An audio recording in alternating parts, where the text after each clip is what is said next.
Not bad. Needs a little work, but not bad. Well, like I said, I made that, like, it only took me 5 minutes. I was just goofing around, okay, on this site that I found. Oh my goodness. But you just take things too personal, man. whatever. Chill out. Welcome to the Insane Asylum. It's Friday night. And we're all insane, as you can see. Yeah, the straight jackets are still on back order. You know, I don't know what to tell you there. So our guest tonight is, don't ask me to pronounce that name, Nick Carboni. Oh, you got it right, Carboni. Yeah, Carboni. Yeah. Olde World Paranormal Society and podcast. Well, the thing is, Nick, he should get it right. He's freaking Italian. Or he keeps claiming that he's Italian. I think he's not. I think he's oh, whatever. You know, screw you. Hey, so, I'm German. So you're from Indiana. How many are in your crew? We have 7 on the crew. Oh, that's a big crew. Yeah. Yepers. So, Mark, I thought you were going to take this Oh, over. go ahead. Go ahead. I'm sure. Right on. So, Nick, how long ago did you get into this, and what got your interest into the paranormal and got you started? Yeah, well, we started with the idea in 2016, put everything together in 2017, and pretty much put a group together to do residential cases, help people living and unalive. I guess everybody has a unique story. I don't think mine's too unique. I've seen spirits my whole life, especially when I was younger. And it was, it wasn't a taboo thing for my family to talk about this stuff. My sister, was a Wiccan. I mean, she was into that stuff. She has gifts. My mom loves it. She has gifts. My grandmother, the TV shows came out. We watched them faithfully. We thought it was the coolest shit ever to see people actually ghost hunting on TV and, getting evidence of it, which, we knew the shit was real. But, I'll be honest with you, I had no interest, even watching those TV shows. Like, I had no interest in getting into this. It wasn't until 2016 I had went through a pretty nasty divorce, and I was renovating my house, like sleeping on my couch for the first year and a half after that, just renovating the house. And it was just me and my kids when they were coming over. And we had always had activity in the house. There was nothing like out of the ordinary. I mean, we've seen shadow figures in the house. We've had, I've had dreams. My brother-in-law was pulled out of a bed. So, it was haunted. We know it was haunted. But it escalated tremendously in my house to the point where I was getting attacked. We were hearing disembodied screams in the house. I was having vivid dreams of the spirits. One of the dreams, a little girl was, literally threw me down the stairs. So it escalated pretty good to, to the point I was like, I need to do something about this. And so, like I said, my sister had gifts and she dabbled in stuff. So I called her. I knew she'd be able to find somebody that knew something about this shit that could help. And, I had a shaman come in, and he blew my mind.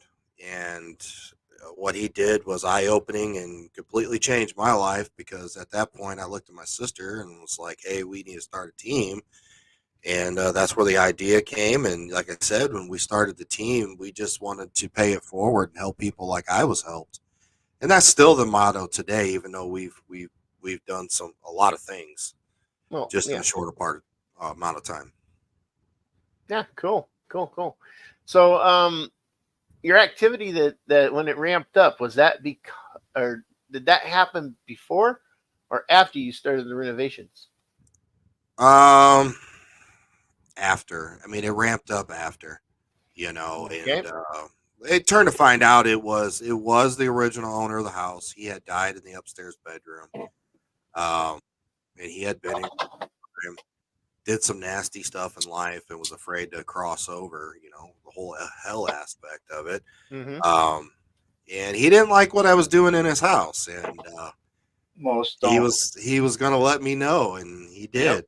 Yep. That's usually I'm glad he did, because I wouldn't be here where I am today. So right. That's usually what happens when you start doing renovations of an old house like that. yep. If there's activity and it's just light activity, once the renovations start, a lot of times it will happen where they'll ramp up and things will start getting worse. So yeah, it's especially kinda if the interesting. person died in the home as well. Mm-hmm. You know, I mean, Most likely, we have little things here because he died in the bedroom and stuff, and there was furniture and stuff left behind and stuff, but we get these occasional every now and then things happen, because we're talking about selling the place, and probably, if we had to, we'd have to like totally demolish it down to the frame and start over.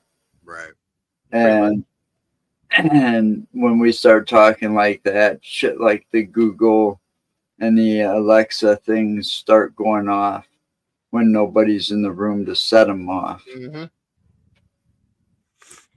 Yeah. And we just chalk it up to it's just Bernie, screwing with us because he doesn't like to talk that we're talking or something, Yep. So, Nick, how old is your house? It was built in 68. So it was 1968. 56 years old. So it's not that old. 56 years old. No, that's not that old. Yeah. I'm older than his house.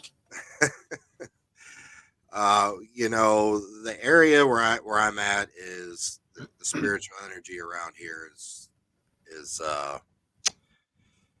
there's a lot of it. Let's just say that. And I mean, I had my house cleared 3 times. Wow. And now it's just, I understand it. I understand the spiritual side quite well, and it doesn't bother us too much. We'll get some nasty ones every once in a while, and I'll give them the boot. And other than that, it's a daily thing. Live in a haunted house. Hey, my house was built in 1900, and I've got activity here. We moved in the last part of April, early May in 22 when I bought the house, and within the first 3 months, I had scratching on the interior wall where you could hear like an animal scratching on the wall. Nothing in the walls, and you could tell the difference. If it would have been inside the wall, it would have been a different sound than what it was. I had got woken up by a man's voice coming from the bathroom. I got woken up by a woman's figure standing in my doorway, and she darted. And when she darted, there's really no place for her to go and disappear into. And I got up fast enough to look to see what it was that, you couldn't. There's no way she would have got away from me. And in his house, there's only him, his girlfriend, and his dog. And his dog is not capable of moving very fast because it's an old dog. No, she got small legs. And we've got at the top of our stairs. The stairs go up to a little landing and then up. I can smell.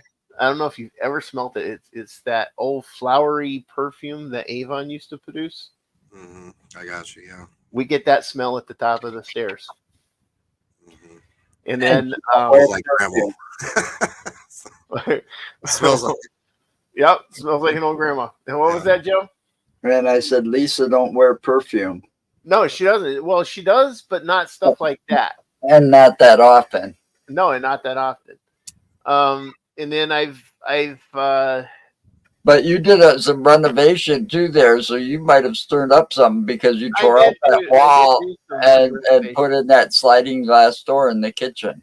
Yep. When I moved in, beautiful house. I mean, it's got knotty pine in the kitchen and the dining room, but it's not. It didn't have an exit in the back going to the deck. You had to literally go through the kitchen, down 3 stairs, and out the door, and then up around the house. So what did I do? I had a sliding door put in. Right. I mean, it only makes sense. Right. So that kind of. Well, you disrupted the the house. A little bit, yeah. I did disrupt the house. The originality of the house, you disrupted it. So yeah, I get where things can happen like that with renovations and old homes and stuff. But you also have, depending on where you live, you also have the land will also retain energies. Yeah. So, I mean, do you have history like that around there? Oh yeah, I mean a lot of Native American history here. The part of Fort Wayne, I mean, Fort Wayne is a pretty big city. We got about 320,000 people live in the city area. Maybe I passed through the edge of it. But the northern end, I mean, a lot of history of Amish farmland, Native American. Mm-hmm. When the guy cleared my house, there was 4 spirits in my house. There was a family of almost 20 Amish in the backyard, plus like some other stragglers. And so, yeah, I mean, it's nothing new. I mean, my better half, she's a medium. She's got a plethora of spirits always following her around. We have a few haunted objects here in the office, and I'm just getting ready for this. We were sitting down on the couch. I got home and we were just discussing the day and business stuff, and we can literally hear the lamp come on in the bedroom upstairs. So both cats, the dog sleeping on the couch. Like, okay, well, is it one of those touch lamps, or do you actually have to turn a switch? It's a touch lamp, but you'll hear it click when it comes on. Right. So, well, yeah, I know how those do sound. I was just wondering if it was one of the touch or if it was a click. That'd have been a lot cooler if it was an old one where you have to pull the string. Yeah. Or one that you have that little paddle you got to turn. Right, because that'll take a little bit more energy than just going. Right. Exactly.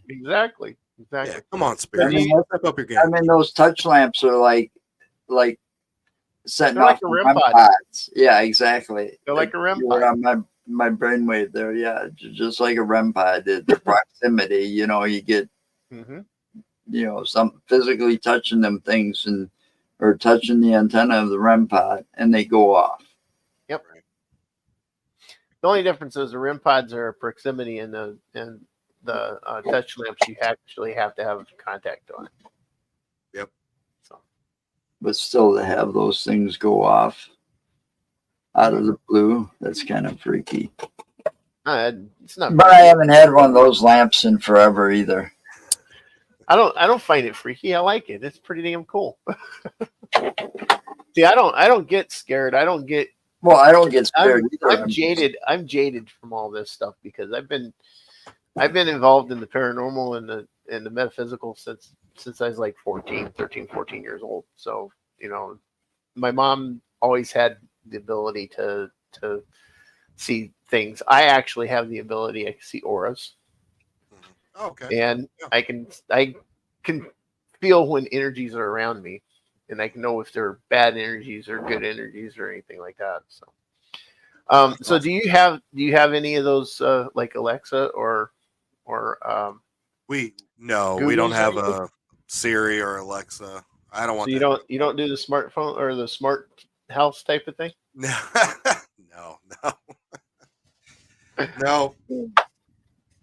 Hey, If you had one, you might have Well- them talking to you a couple of times. Yeah, well, the thing wouldn't shut up. That's why I never got Yeah, I got him originally because, you know, I'm a computer person.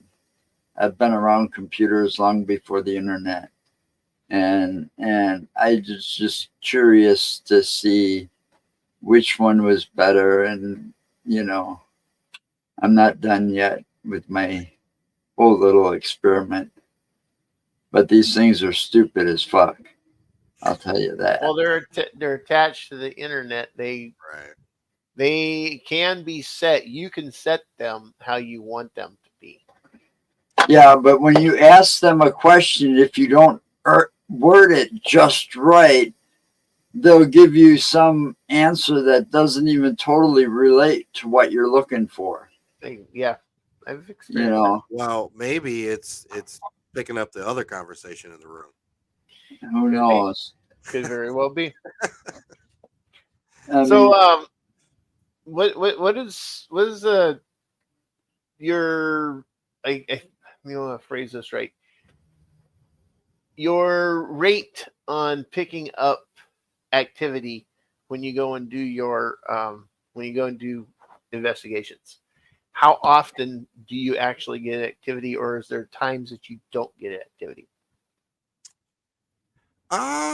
You know, we're both kind of beacons of light, so we get activity. I mean, some nights are a lot better, but you know, for the most part, now residential cases are a little different, you know, They always because are. those are just they're really difficult. I mean, because those are not some places where you know they frequent talking to people like us. You know, they're either running havoc in a house and they don't want to talk to us because you know they see the outcome in it. So I mean, it gets a little different on the residentials, but we've been really blessed, investigating wise of getting results. yeah, some of those residentials, though, you got to be careful of the people that are just in search of their little 15 minutes of fame. I've had those. I've had cases where, I mean, the last one, the guy flipped out and his little nasty attachment came through, and guy came at us with a hammer. Then it was a wine bottle. Yeah. Then he went to get his gun. So I had to haul everybody out of the house and across the street and call 911. So Wow. I've dealt with some shit. Yeah, see, I don't like doing too many of those. We've done like 3 of them so far, and actually, Mark only did 2. I was only along with 2. Right. The first one, second one. And you really gotta also at the same time be a good judge of character, because some of these people can really pull the wool over your eyes and say that there's something there, or they're having experiences and they're just want attention. Yeah. You know, or see them on a YouTube video, but we don't put our the private home investigations unless they ask us or give us permission to. Yeah. We don't ask for permission. We just keep that stuff private in a private folder, you know. But you know, that was just the one. We did the one private investigation, and that's up in 3-4 parts on YouTube. But that's because they asked us to do that. Yeah, they gave us permission to post it. We actually did their home up north of where we're at, and it was very interesting. Well, we got one video. Well, we got one video where I've got the camera sitting in the attic, and you know those counterweights, those long counterweights. They're made out of that.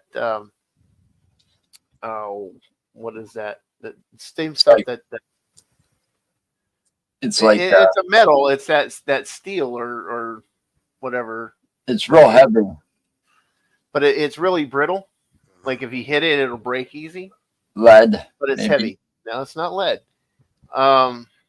Anyway, I had everything set up because there was this box that was up there, and I had the camera sitting on it, and I had it all plugged in, and I let it run, and the entire time that thing was swinging back and forth. And there's a couple of times in the video where it looks like it's going to slow down, and then it starts picking up again.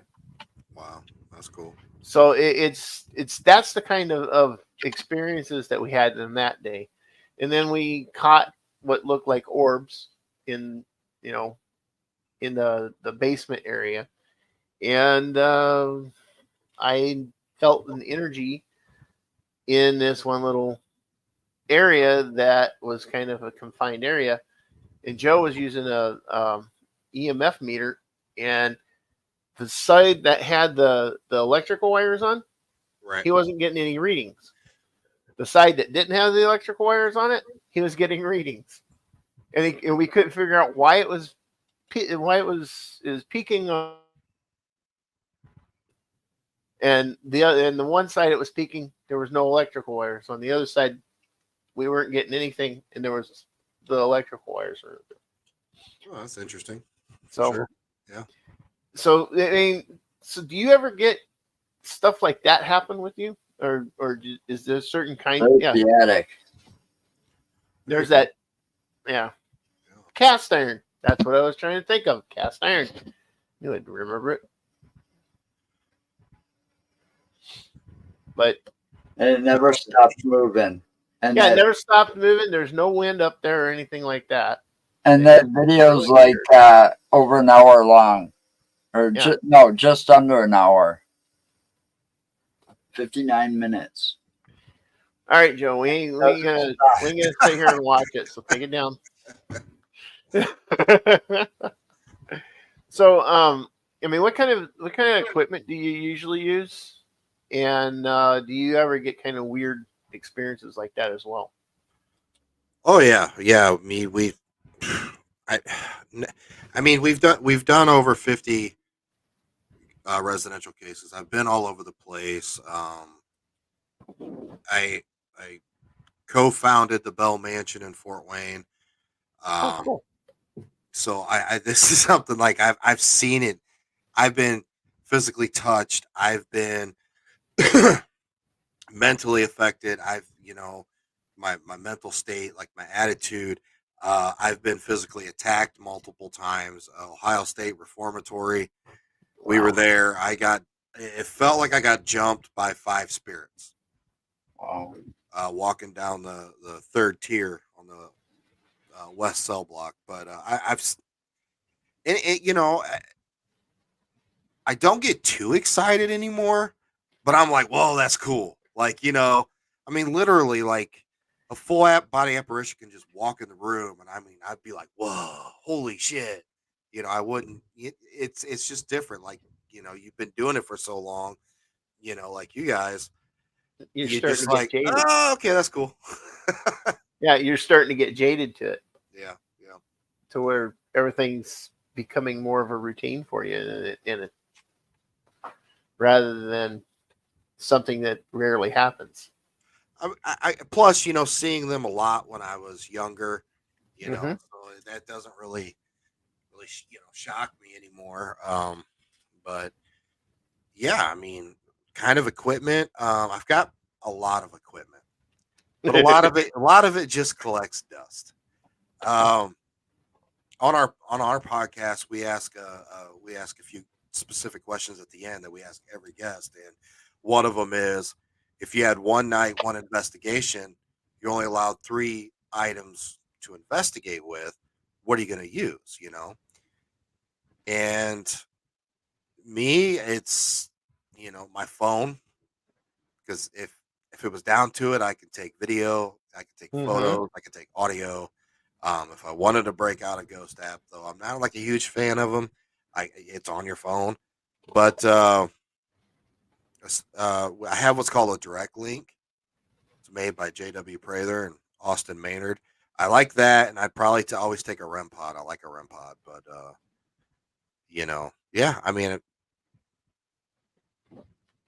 I like that question. I might actually steal it from you. Yeah, absolutely. It's a good question because it makes people think.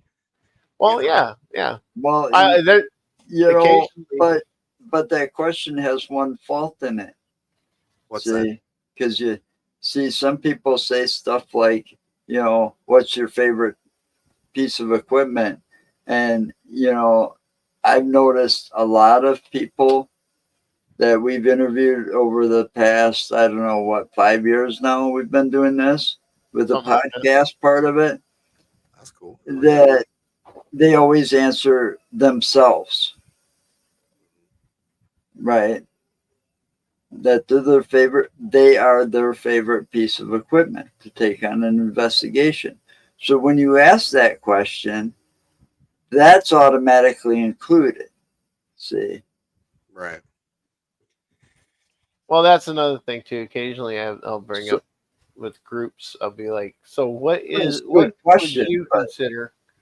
So, one of the questions too with groups would be like, well, "What would you consider the best piece of equipment to have with you?" And a lot of times, A really good audio recorder. they would say themselves Yes, because that is true. That is true. that is true. But see, then with Nick, I would argue with that. I'd say a cell phone because you can do the video, the audio recording, no, I agree take with what Nick pictures, said. He said his phone. right? Okay. Yeah, I So, just if you told me only one, I want to hear their voice. I want to be able to have a conversation with them. So right. A really good audio But recorder. these things, yeah, and these things right here, these phones, they have all of it on her. Yep. You've got a flashlight on here. You've got cameras on here that takes pictures and video, Yeah, and you have the option of putting a voice recorder on these. and if you got Wi-Fi, you can download an app and like he said, we haven't ever used those apps. You don't need a Wi-Fi. You don't need Wi-Fi for that. No, but you download them to begin with. As long as you have a data connection and you're connected, Whatever. 4G, 5G, whatever, that's your Wi-Fi right there. right. I'm still locked in the ancient times. I'm better off with a Gibbs phone. I don't like them damn things. Phone? It's like having a computer in my pocket. Better off with a GIMP phone, you said? A Gib phone, the flip phone, the ones that flip. Sorry. Him and I have been friends for well over 20 years. I get to pick on him every I mean, ever since I got this smartphone, I'm surprised it hasn't gone off as much as it usually goes off. But because I'm part of Things Network and all of this, and that's attached to our show page, my cell phone is. Every time there's a notification or a message from anybody or in any of those group chats that I'm part of, that thing goes off nuts all day long. Yeah. I get notifications on my phone. And it's like, damn, it could just be quiet one day. So Nick, what was your favorite place to go? Yeah, I want to know. My favorite place to go, obviously the Bell Mansion in Fort Wayne. Getting the opportunity to be the first team to investigate there, and then bring other people there, and then having the opportunity to take this beautiful mansion that was extremely haunted, and open it to the public. I mean, guys can still go there today. It's still open. That might have to be one of those places when we go on our trip in late July, early August. Yep, we'll have to look into that one. But now, I'm entwined with so many different people that have, I'm good friends with the Stop Properties, Austin Mater, Underground Digital Paranormal Network, Blue Collar. Broadhead Manor in Wisconsin, Bill's dear friend of mine. So I get the opportunity to freak with flyer and places and stuff like that. But, we do travel all over the country. We go to a lot of conventions. So when we're out there, we try to find new places. Well, next time you're out in Wisconsin, hit us up. And Definitely. Two of my other favorites are in New York, Hinsdale and Wildwood. You know, Brooke and their people that run Wildwood are amazing. Daniel Klaus with Hinsdale. Love those places. So I'm blessed. I get to frequent. Nothing wrong with that, man. Nothing wrong with that. So, you got any places that you haven't been you want to go to? Yeah, I mean, a lot of the West Coast.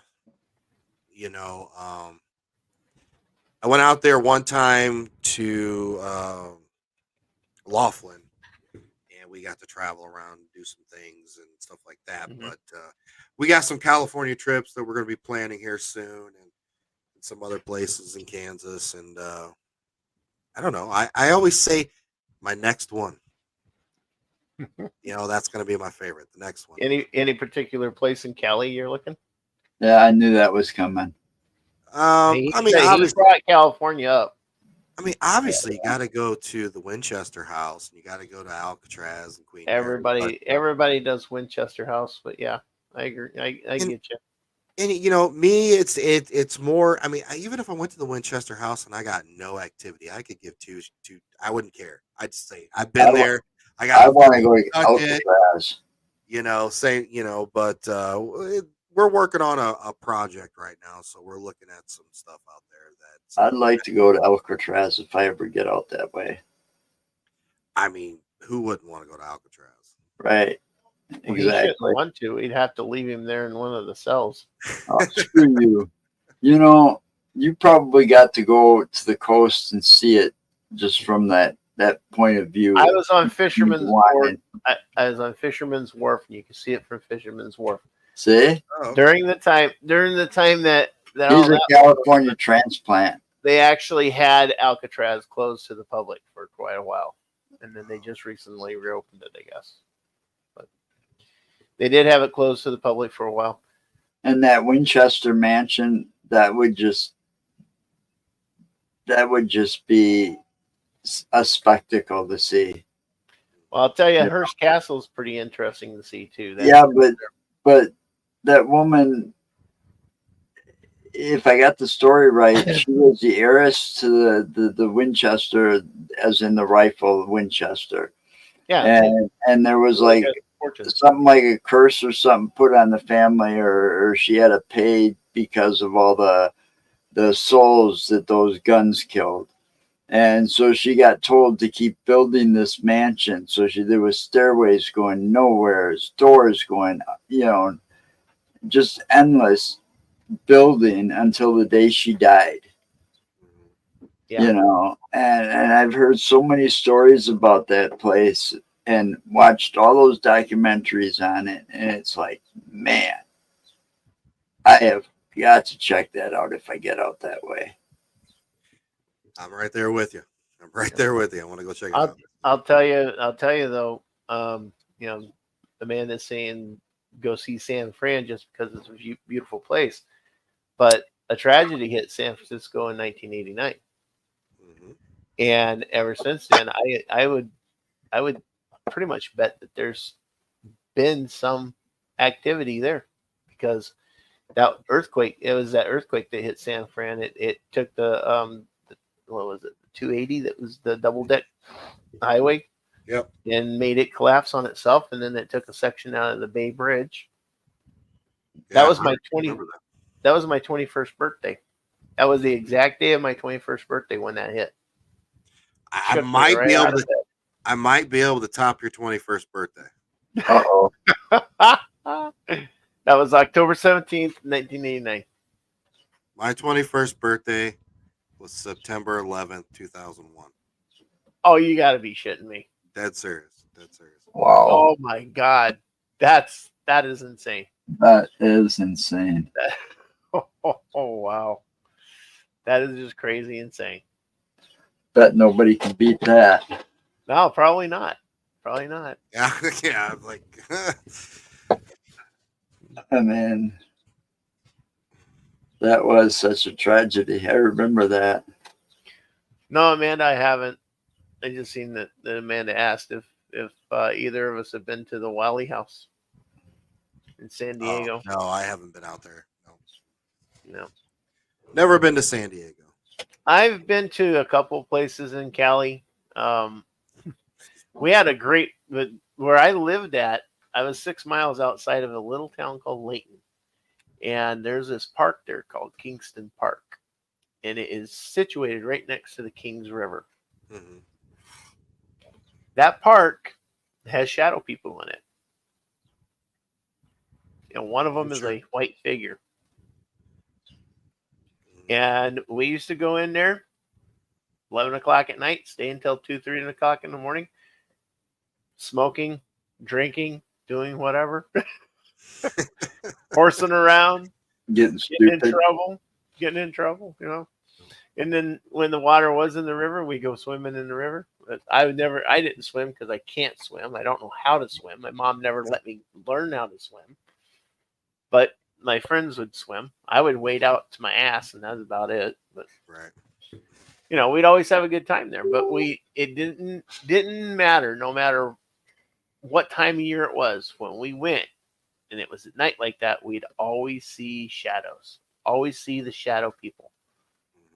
And again, there's one of them that was solid white, and they'd always hide behind trees, and the trees weren't big enough to hide an entire body behind it, but they would dart in behind the trees and peek out from behind them. It was a little freaky, but I found it to be really cool because that's the kind of stuff that I knew about.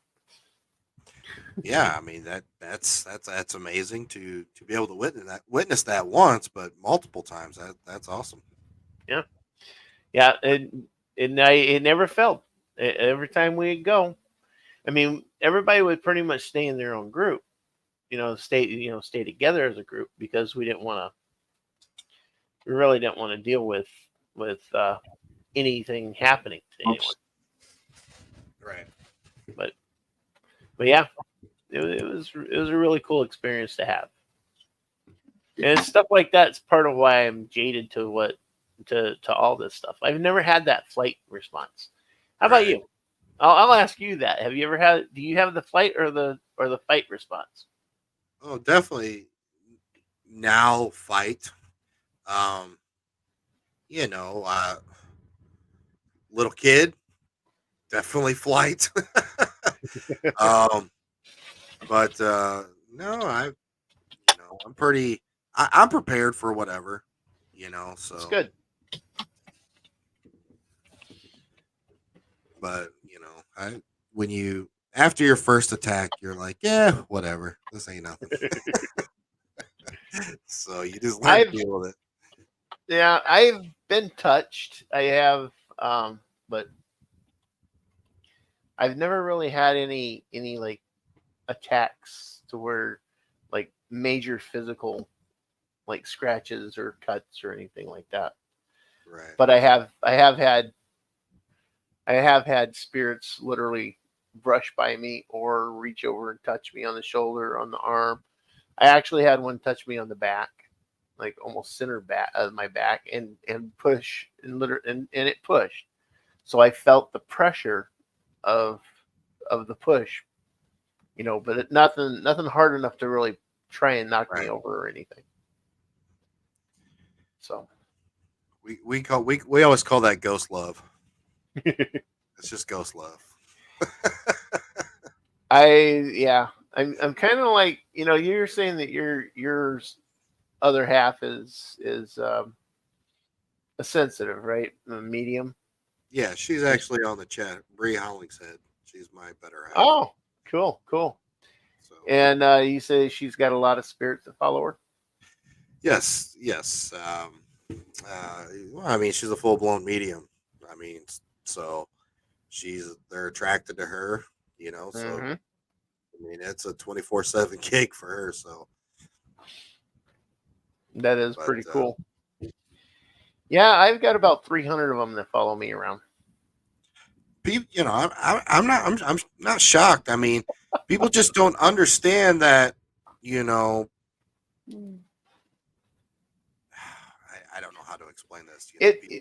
The spiritual side, they're stuck here. I mean, I can get on. That's a whole other rabbit hole of a Yeah, I know. podcast of trying to I explain know. all that. But if you're stuck A here, lot of them are. A lot of them are here because they feel they have unfinished business and they don't know how to finish it. yeah, that or it took them a while to understand that they're dead. They missed their first opportunity to cross over, and they just need a Hmm. little help. But a lot of people have attachments, and a lot of these attachments affect people on a daily basis more than people understand. Yeah, that is true. That is true. And early on, I did find, especially, I'm old enough now, so where I'm like 55. So when I started all this stuff, it was back in the 80s. Mhm. So it was hard back then to actually talk to anybody about this because of the fact that it was something that was frowned upon. Oh, Society absolutely. Yep. society didn't want to accept that there are the possibilities of spirits and that people are able to see them and talk with them and commune and everything else. And now it's a lot easier because Well, it's well more accepted in society. it's becoming more and more. Everything in the paranormal realm is becoming more and more acceptable than it was like in the 60s, the 70s, and the 80s. I mean, you got the government, the so-called releasing of their UFO files and so on and so forth every now and then, and now that everybody has got more technology in their pocket, you're getting people out there. Oh, they're willing to I got a UFO. Check this out. You're getting a lot more of that. More people are seeing Bigfoot. Um, there's a lot more sightings of everything. It's just Yeah, pretty much. it's becoming more acceptable. I mean, somebody asked me, well, see, because I'm disabled, I don't work. So somebody asked me what I do. I said, well, I'm a paranormal investigator with a podcast, and they're like, cool.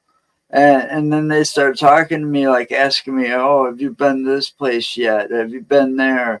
You know, and we've investigated like what, this will be the fourth year we've gone out that we'll be looking into the Beast of Bray Road. I don't know, Nick. Have you ever heard of that one?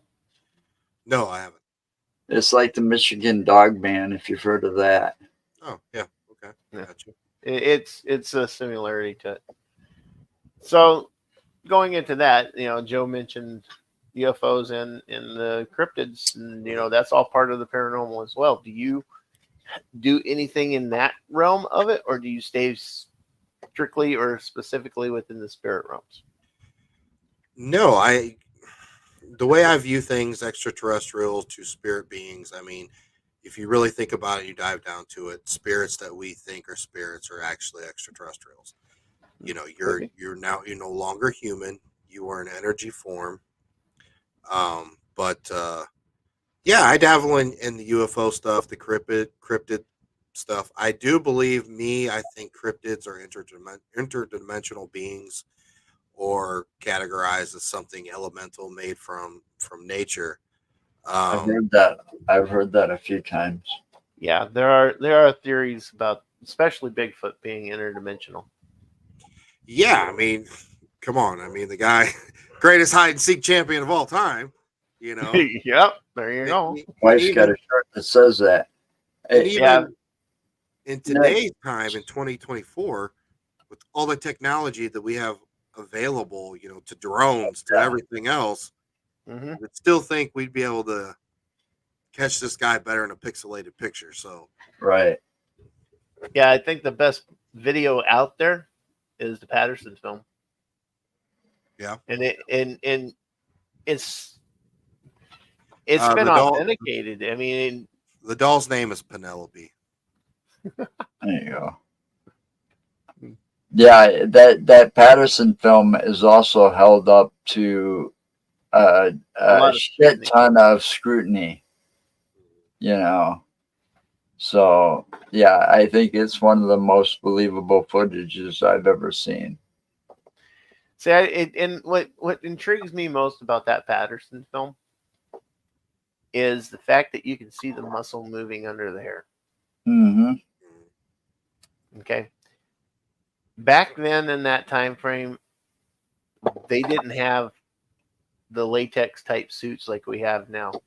Well, so the Planet of the Apes back in 1960, television series, television movies made for TV movies in 1960, Planet of the Apes. That was Hollywood at its finest. And you could so tell how fake those costumes were back then. You know, and even today in the Planet of the Apes, I mean, but that's hard to tell because a lot of that can be CGI and stuff now. Most of it is, CGI is so far advanced, it's crazy. So they don't have to make those costumes as well as they had to back then. And to make something like that just for a hoax would probably cost them the equivalent of millions of dollars today. Right. You know. Excuse me. See, Janet's even agreeing there. So, all right. Here. No, it was We'll let him. Whoops. Damn it, Joe. We're gonna let Nick answer Amanda's. Oh, I didn't see she had question. another question. I don't know much about Penelope. That's actually Bree's doll. Oh, there you go. She bought it from a friend. Bree just answered that. Yeah, we got two new ones in the office. The other one is the nun that's standing up behind me on the shelf. We're learning more about her, but I've had people where they can't handle objects, so they'll give them to me and I'll deal with it. So, but yeah, we got that one, and there's Scott. Where did you get the nun? The nun came actually from another investigating team. So she was moving and she needed somewhere for her to go, and so we bought her off her, and she'll be here hanging out. What's the story behind her? The nun? Yeah. Oh man, that's a Brie question. I have to say the two new ones I don't know much about, but if you look, you'll see a bear with a black hat. That's a 14-year-old boy named Scott. And then on the second shelf, there is a black obelisk about this tall, and her name is Lily. She's 4 years old. Lily's here. She's probably the one that turned the lamp on earlier. And then I've got a couple nasty ones, but they're kind of held to where they're at. But we have like pieces of locations like Wildwood and Hinsdale, Old Hospital, Missouri State Penitentiary, lots of places. Rose Hall in Jamaica. I've got a stone from there. Wow. So yeah, lots of energy in here. No, I think it's really cool. I do. So to me, it's fascinating why they would leave some type of energy of that person behind, attached to something. Some of the stories we're able to get are quite unique, but the spirits here with these objects, I've told them, I said, look, I'll keep your item here. You're free to go, do whatever you want. It's safe type of thing. The Slimer, where's that? Yeah, your Slimer. I bought that or my cousin bought that for me at a convention. So somebody made that. I don't know who it was, but no, we're sitting here, and during this entire time, my attention kept drawing to that doll, to the nun. To the nun. Yeah. Oh, I can go grab her. Hold on. There's something about her. I don't know what it is.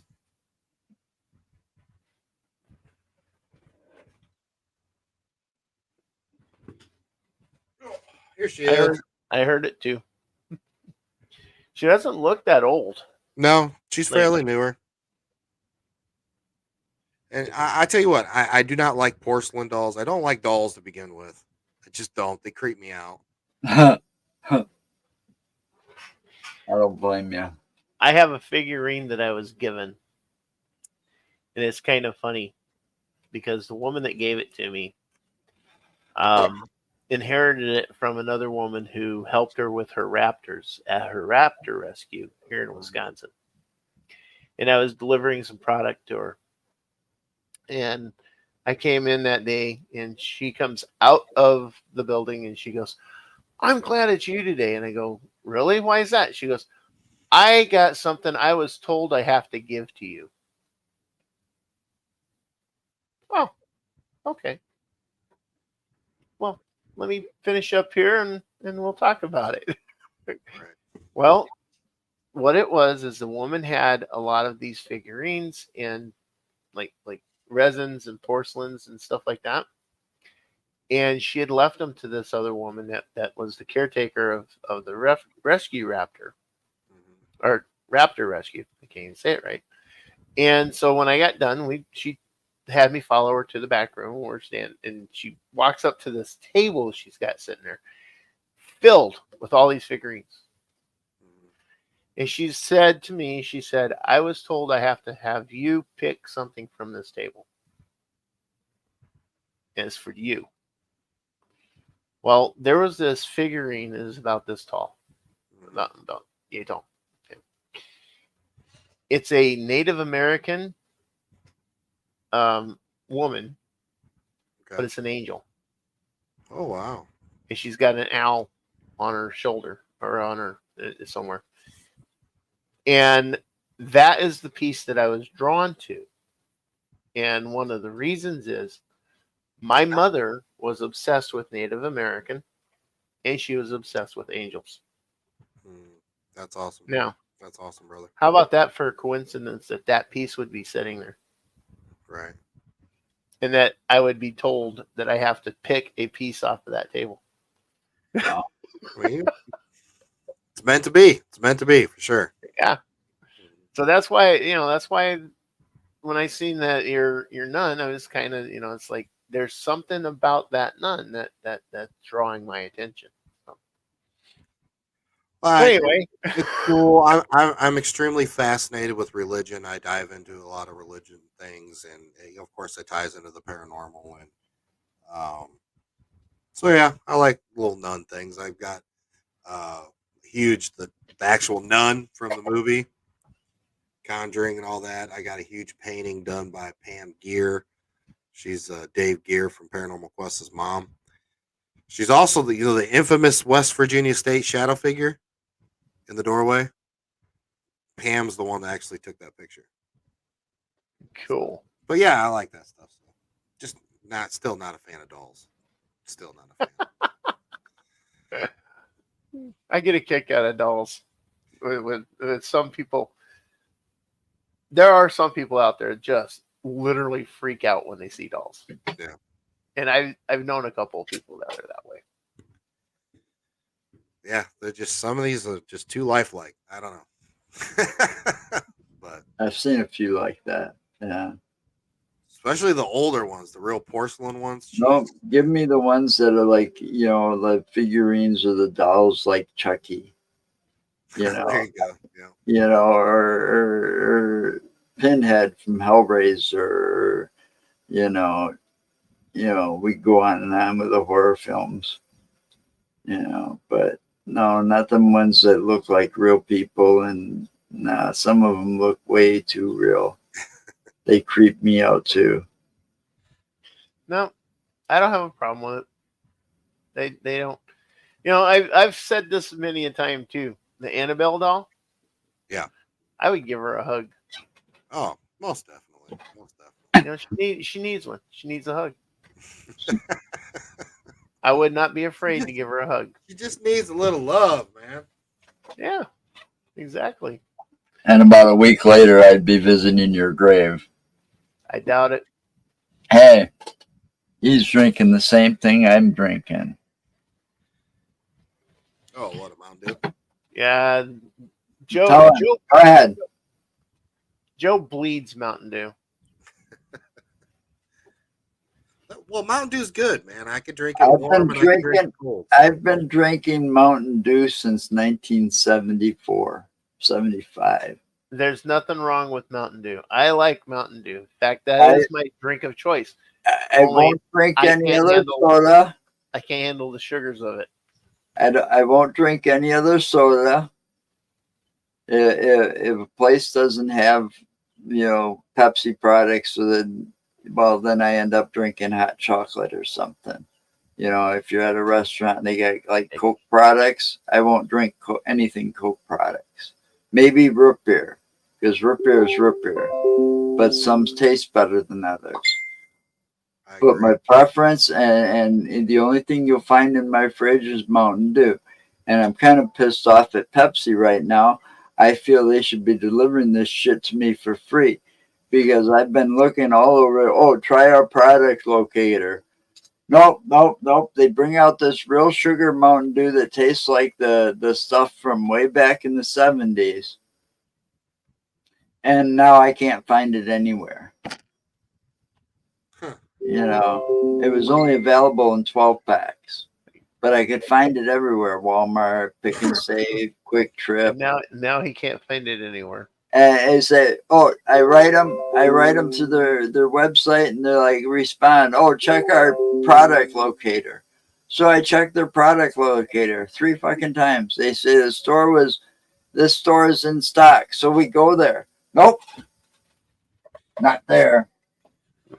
Damn. And then my wife finds out a couple of days ago that they decided to Discontinue it. So they keep the real sugar Pepsi, but discontinue the real sugar Mountain Dew. Yeah, that pisses me off. They don't make any.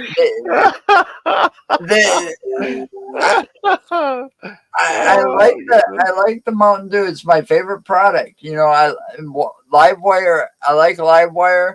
It's one of the flavors that they did that I actually like. But the only way I can drink that is in a slushy format. In a slush, like a slushy. You kind of got to deep freeze it a bit. But they can't seem to do anything right. They should discontinue some of these god awful flavors and I've tried every one of them. And I think Code Red is the worst. Code Red is the worst. Now, I like Livewire. Livewire is great. The Livewire, all they did was enhance the orange juice that was already in Mountain Dew. So it was like Livewire is like Mountain Dew on steroids, and orange juice being the steroid. But nope, man, they get rid of the real sugar, and it's like, yep, screw you people. You should get rid of some of them god awful flavors that shouldn't even have become a flavor of Mountain Dew. Right. No, that's the end of my rant for Pepsi. Yeah, whatever. Right on. I've been drinking it so long they should send me a leather Mountain Dew jacket There you for go. being such a loyal customer. I'd probably hold a Guinness Book of World Record if I would have kept track of how much I've drank since the 1970s. Here's the thing. I had Pepsi bucks for every soda drink. Where like Camel used to have for the cigarettes. Joe would have had enough built up by now. He could have bought one of the Pepsi distributors. Yep. You should have just bought stock back then. No shit. I'd have known I was going to get that hooked. I mean, you should have heard me. I got so hooked on Mountain Dew that I was hanging by a thread in the hospital. All right, from 1995 to about 97 or so. I was diagnosed with leukemia. So I had to go through all kinds of treatments. radiation, chemotherapy, bone marrow transplant, the whole works. But what it does is it like it totally destroys your mouth. The radiation does. And so when I started drinking Mountain Dew, the first day after that happened, it like burned because of all the carbonation in there. Right. Yeah. So I had to start drinking all those sodas that were more like an orange juice or grape juice for a while. And every day I was putting myself through that torture of trying to drink a Mountain Dew. Yeah. You know, I was like having a hell of a time. It's like, I don't drink coffee. I can't drink milk because I'm lactose intolerant because of all that shit. Because I used to love milk, but now that I'm extremely lactose tolerant, can't do that. So Mountain Dew is the only thing I've got a satisfaction for, and they got to take it away. Yeah. Oh shit. But, yeah. We're already over. Are we? Well, let's see. You got anything interesting coming up that you're doing, Nick? I'll be all over the convention circuit, so I'll be all over the place. Convention. What convention is that? We'll be in the Specters of the Spring next weekend. We've got, what else do we have? We have FCI, MadCon, ISSCon, Spirits of the Spring, Gettysburg Bash, Para-Unity, Hope Paracon. Wow, you really got a full schedule coming up. Yeah, a lot of speaking, a lot of shaking babies, kissing hands. So we'll be all over the place, of course, social media and the podcast, and yeah, you can find me just about anywhere you want. And then let's see, we've got. I think that came through. Can you guys see that last post there? What last post? It says Things Network. I sent a post or set a post up here. I said something in the chat. Yeah, right there. Yeah, thank you. I wanted to make sure it went through. I don't know why it came through as Things Network. Because you must. You're okay. You're fine. It worked either way. I don't care as long as Amanda wants to ask me some questions. I guess later, so I give her my email. Just contact me through it. Next Friday we have Misfit Apparitions joining us. Sweet. And then Thursday, check us out on Retro Review. It's always a fun. We do a retro review show on Thursdays. Talk about the stuff from like the 70s, 80s, 90s. Oh, nice. That's fun. Oh, yeah. Have little quiz shows. Yeah, we do little quiz things, through YouTube. It's kind of fun. There's a group of people we invite to that. Oh, yeah, guys. So it's fun. And as far as anything else, I don't know what else is coming up. I'll let you know by following our social media. Well, I never know if I'm going to be on Fear Fans or not. It depends on what movie they're going to be talking about, if I've seen it or if I want to watch it. That's all about the way it goes. It's all about horror movies. They did one about a video game, and it's like I never played the video game. I knew of it, but I never played it. And it's like, so I sat there and it's like, okay, I'll share out your feed and stuff, but I'm not going to be on there. So, it comes and goes. So, all right. Have fun, stay safe, and remember, anything's possible.